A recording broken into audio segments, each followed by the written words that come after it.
La collaboration de nos travailleurs est extrêmement importante pour s'assurer de la conformité avec la réglementation en SST. Si on prend l'exemple de la protection auditive, OK, on a fait des tests, on a fait les études, on est hors norme, on est au-dessus de la norme, il faut qu'on fasse quelque chose, on doit changer. Moi, je peux décider de dire, OK, la protection auditive, c'est celle-ci, c'est ce qu'on met, c'est l'obligation, c'est ce qu'on a décidé, puis that's it, that's all. C'est comme ça on le fait. Puis, la façon de le faire pour que ça fonctionne bien, bien, c'est la collaboration de nos gens qu'il faut aller chercher. Fait que ce qu'on va faire, c'est oui, on est hors norme. À partir de là, qu'est-ce qu'on fait? Fait qu'il y a une discussion qui va être entamée avec nos travailleurs. De un, on va leur expliquer l'étude de bruit qui a été faite, qu'est-ce que ça l'amène, les bruits sont où, comment on a fait, c'était quoi le processus, puis tout d'abord, déjà en faisant l'étude de bruit, avant que les gens sachent, qu'ils soient informés, ce qu'on est en train de faire, c'est une étude de bruit, ça va servir c'est pour votre protection, on travaille en prévention. Ça fait longtemps que c'est...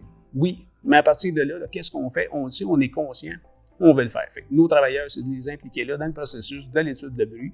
Par la suite, mais là, ce qu'on vient faire, c'est qu'on a les résultats, on leur présente les résultats, pas seulement nous autres, mais avec la santé publique, l'organisme avec lequel on le fait. Fait que là, l'importance, c'est que c'est pas seulement le message de l'employeur ou du responsable santé-sécurité, du directeur santé-sécurité, peu importe, c'est le message aussi que la santé publique vient leur donner. Fait que là, la santé publique, ben, c'est infirmière clinicienne, c'est un médecin, il y a quand même du monde impliqué dans ça.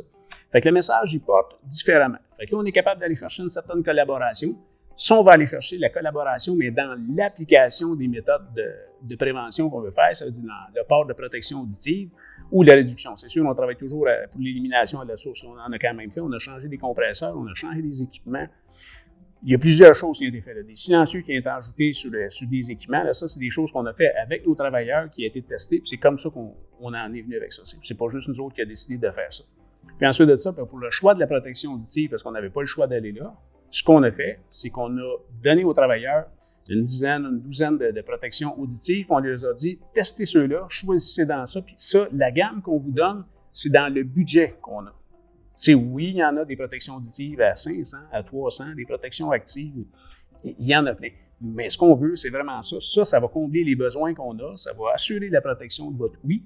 Puis ce qu'on fait, c'est avec ça. Fait qu'ils ont choisi. Fait que là, ils les ont testés pendant 1 semaine, 2 semaines. Les inconvénients, les pour, les contre, ça ne fait pas. La dimension aussi. Il n'y a personne qui a le canal auditif de la même grandeur. Fait que c'était important d'avoir différentes tailles de protection auditive. Puis ce qui a été fait, c'est une fois que le choix est arrêté, on en a pris 5.